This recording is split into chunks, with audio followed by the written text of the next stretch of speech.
Hey, great to have you there. I hope you are having a good day, and if not, maybe this video will make it a little bit better. In today's short video, I am going to give you a very helpful tip on how to create a release burndown chart in Jira when working with Kanban.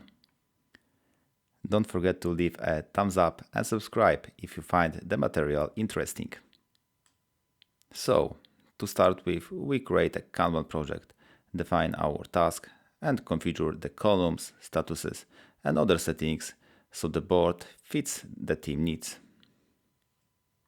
As you can see, I already have a test project set up for the purpose of this recording. Next, I created another supporting Scrum board. We only need it so we can use the burndown chart feature. As you can see, the Kanban board doesn't provide this option. We do not see burndown chart there.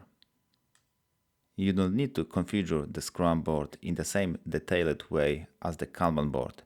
You can leave it as it is. The only thing I recommend doing is enabling time tracking in the board settings, so you can log time spent and remaining time on tasks. Now, here's the secret.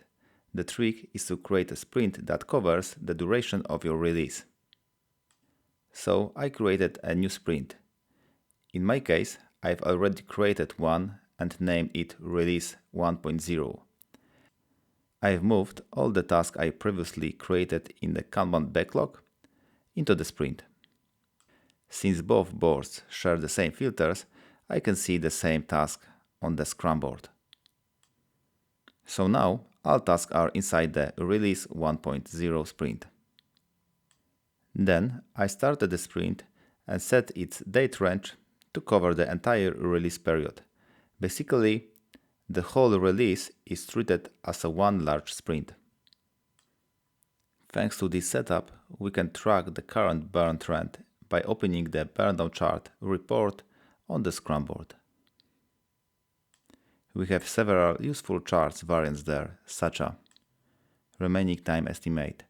This gives a great view of the burn trend when developers regularly update time spent and remaining time on their tasks. Original time estimate.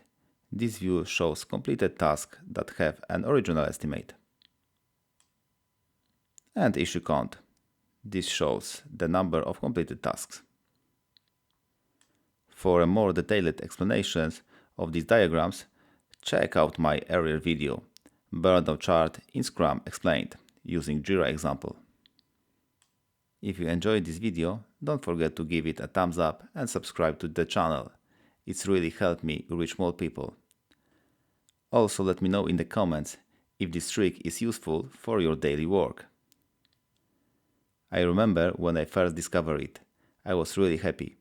Our product owner needed a chart like this to present the team progress to stakeholders. Thanks to this method, I didn't have to create it manually. I could just use Jira. That's all for today. See you in the next video, folks.